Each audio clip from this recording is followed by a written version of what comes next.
Okay, so good afternoon. Can I firstly just take this opportunity to welcome Prime Minister Tsvangirai of Zimbabwe to New Zealand. We've had a great opportunity to have a good discussion about the situation in Zimbabwe.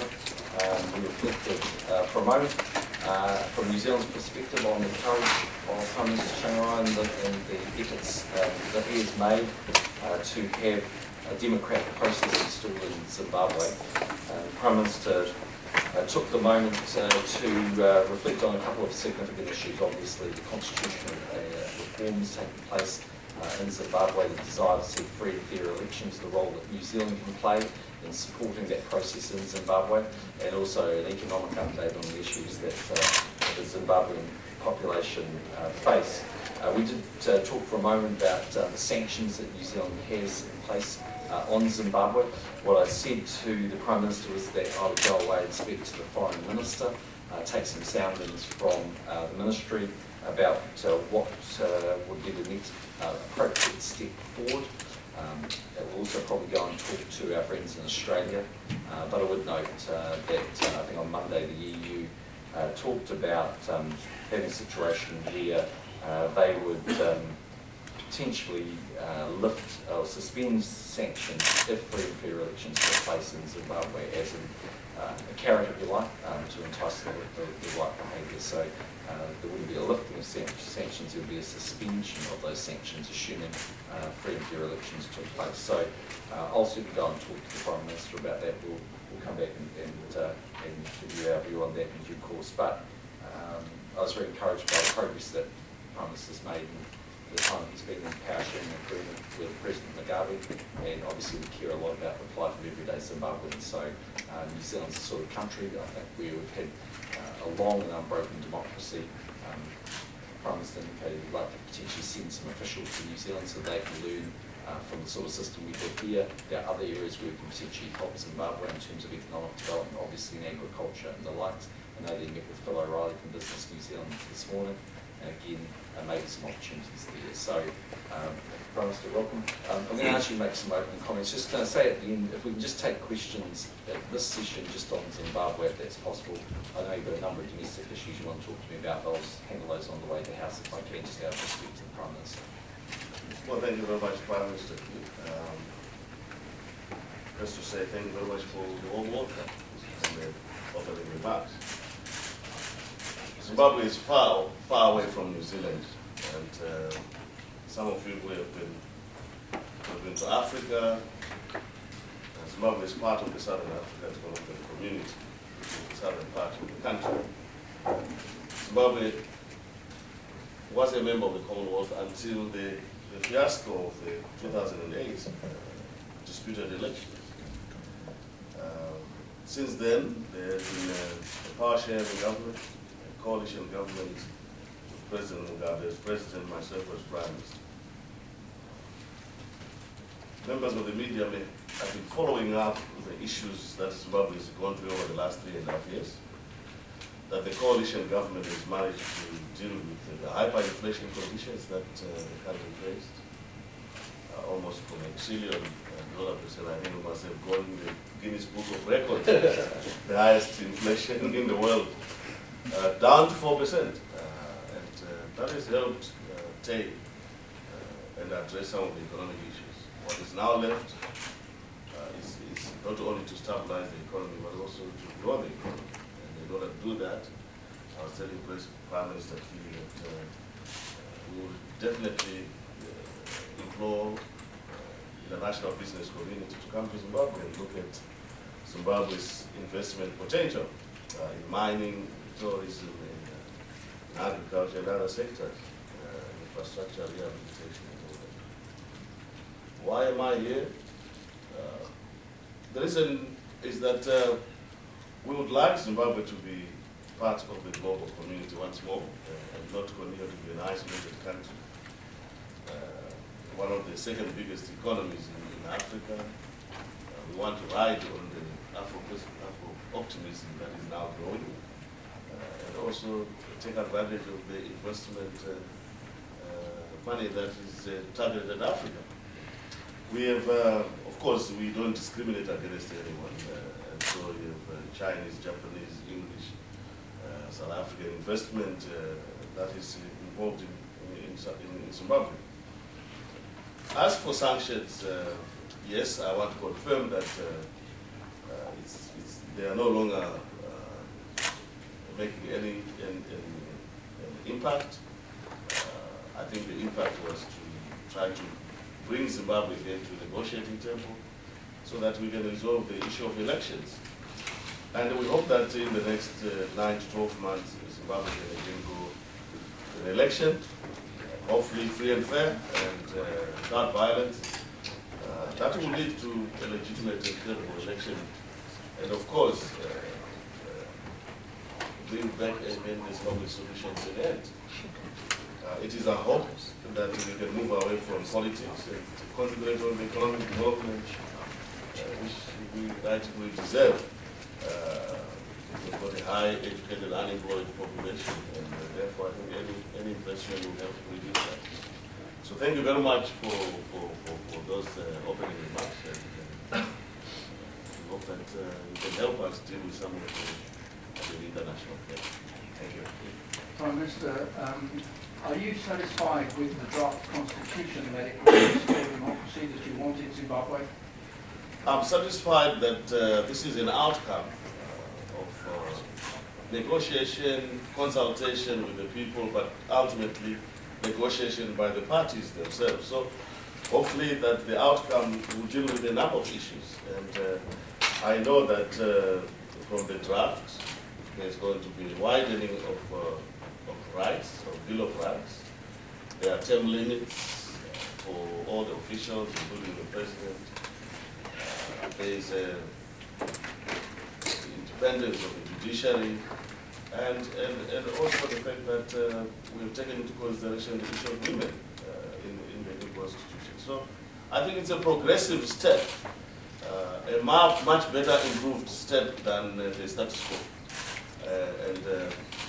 I think that when I go back, we'll of course have to discuss within our parties, and hopefully we can endorse it. Honestly, how important is it that the sanctions from countries like New Zealand and Australia get lifted or suspended? How important is it to your country? It is very important. No country can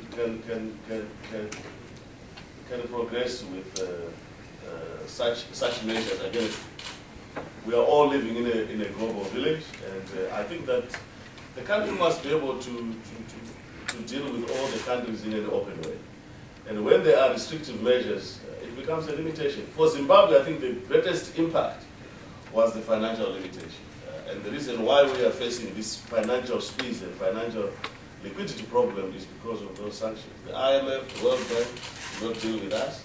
And once you don't have endorsement of these international institutions, you also have a negative impact on your financial credibility. So, Mr. Ken, you say you're going to go talk to Murray McCully about this. Do you have a view on it, going into those talks? Well, I think the case that Prime Minister Tsvangirai has made is a compelling one, which is if there are free and fair elections held in Zimbabwe, and therefore a free and open voice could be given to the people of Zimbabwe, why would the global community respond in kind and support that new regime? In the end, it's for the people of Zimbabwe to decide who their president and who their government is.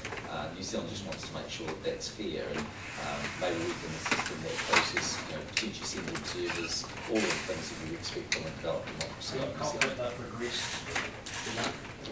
Well, yes, I think one of the questions that I asked Prime Minister here is, tell me about the changes, what's actually happened in 3.5 years. Has the power sharing agreement actually worked? Is it delivering results? And I think Prime Minister gave me quite a strong assurance that real gains have been made. There's an awful lot to be done, and obviously the situation has been a very, very serious one in Zimbabwe. And in the end, there have been human rights abuses and the likes that New Zealanders find abhorrent. But at the end of the day, we're now going to a new regime and hopefully in a new way forward for Zimbabwe. So there's a very real possibility. Well, let me just say that the method of suspension makes sense. It's illogical in the sense that there are those who would say, don't lift sanctions because Mugabe is there. And there are those who will say, lift them unilaterally.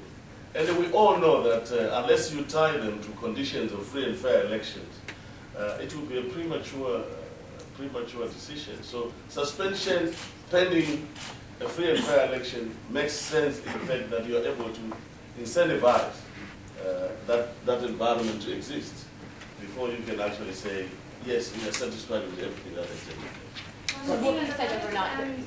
Zimbabweans fled Zimbabwe during Mugabe's land reform. A lot of them went to South Africa, to neighbouring African countries. A lot of white farmers were basically driven off their land. How important is it with the new constitution that those Zimbabweans return to Zimbabwe to take part in the election?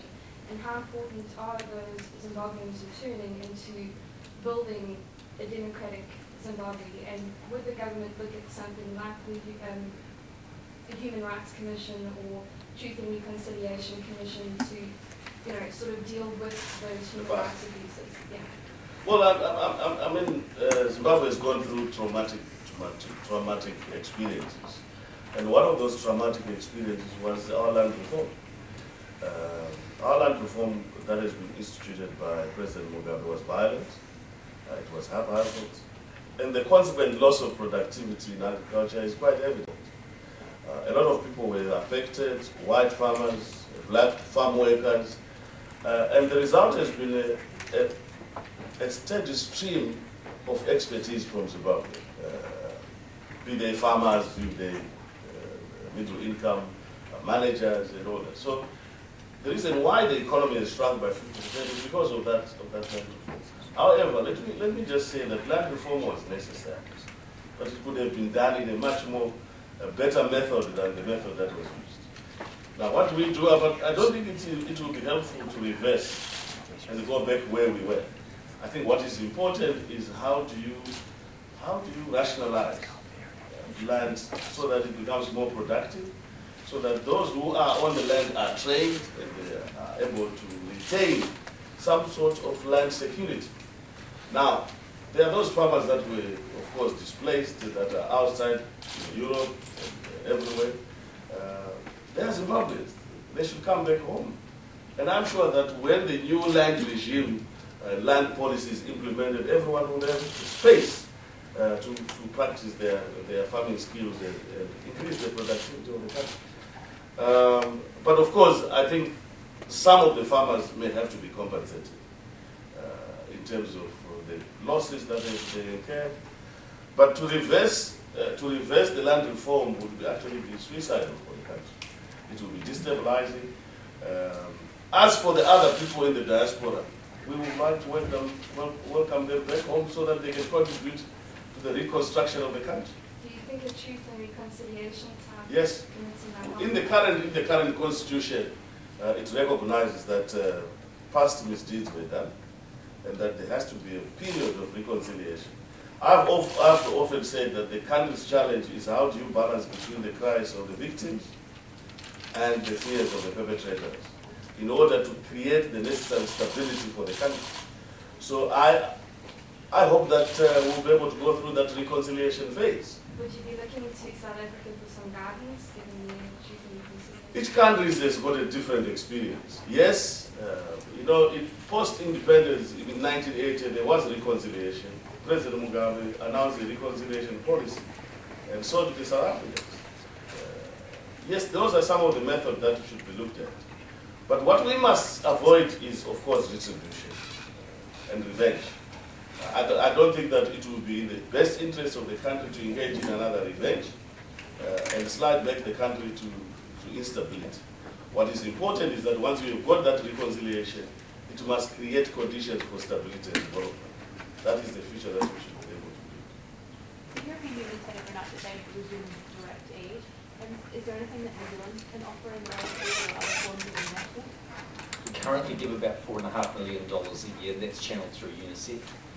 So obviously that's something we can look at, either increasing or maybe directly presenting aid to Zimbabwe, but it would be very much subject to us reaching agreement that those free elections are taking place. And thank you, Prime Minister, because that money was used for the sake of New Zealanders. That money was used very productively in printing 13 million textbooks as part of the UNICEF package. 13 million textbooks for primary school and 4 million textbooks for secondary school. So it was money put to good use. In terms of having some conflict over agriculture and business, would that only happen after free and fair elections? We don't have trade sanctions directly in that form with Zimbabwe. They're supported in travel sanctions primarily around the regime, so in theory they could happen before that. And I mean, a lot of what I've heard this morning is very encouraging. There's genuine steps being taken, but we'd obviously take those steps through before we announce any action. Prime Minister Tsvangirai, is there a free press? Is the media got free in Zimbabwe, and are political opponents able to speak out freely? Yes, there's free media, but I'm not happy with the way the state media has been able to articulate issues. The state media is at the forefront, in spite of the global political agreement conditions. It has been at the forefront of promoting hate speech and all that. We are trying to rein in on that. But there are multiple voices covered by other newspapers. But I think the media environment needs to be improved so that we move away from this vilification. You media, you always want to sensationalize issues, but it's not always sensation that makes news. I think there's something more positive in the country than just sensation. So I hope that we can open up further and do more media reforms than currently obtained. But there is quite multiple voices covered. And you yourself suffered violence. A lot of New Zealanders are familiar with that and were shocked by that. Can you explain how you've been able to, not consequently end your retribution yourself? How you've reached this point where you're now saying to New Zealand, we want you to lift the sanctions and move on? Well, I've been a victim of past abuses, and so are many Zimbabweans. Like in any country that is post-conflict, if you go back and emphasize on what happened, you can never move forward. So my attitude is that yes, it happened, but now we are in a phase in which we have to rebuild the country and move forward. Although we have suffered, there's no way we can bring our loved ones who were killed, maimed, or tortured. Our history has been in so many instances of trauma.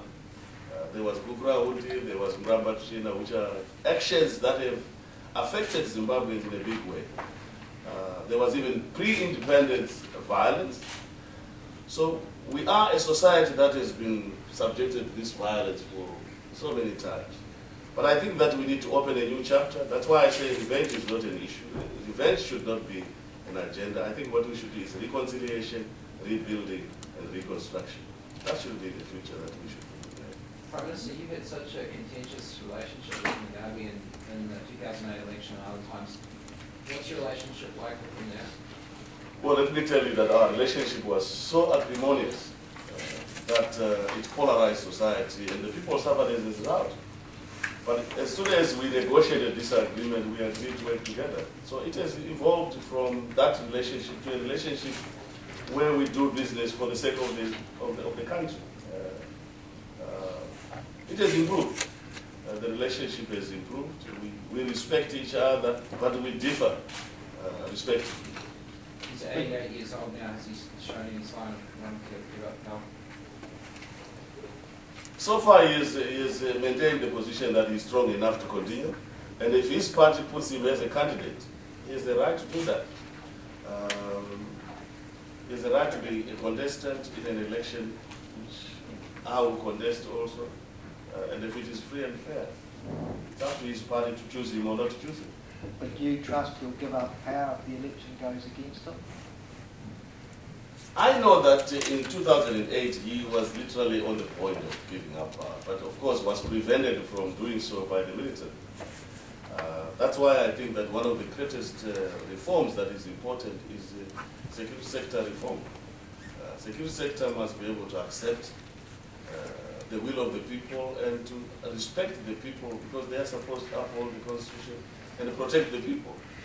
And that's what I was saying to Prime Minister Kiir, that the international community must at least insist that the respect of the will of the people must be respected. It must be the cutting point that everyone must gather around. You think he's at a point of accepting result of a full and final election in the next year or so? I think the election will be conducted in the next 9 to 12 months. I have no doubt about it. The constitution has just been completed. A referendum will be held maybe in the next 2 months. And that should set us on a roadmap to an election. We have to create the conditions and the environment for elections. And of course, expertise from around the world, administrative or whatever, will be requested to conduct that election. Do you think he's ready to accept that result? I'm sure he is. He is, yeah. I'm sure he is. He will accept the result. I don't see any reason why he should plunge the country again into another dispute. I think he is committed for his own legacy and for the legacy of the country to move forward in a stable way. He has to concede if the result, or he has to accept the result if it's conducted in Canada. Okay, Prime Minister, well, thanks for coming to New Zealand and for sharing your perspective. And we'll learn a lot about what's going on in Zimbabwe.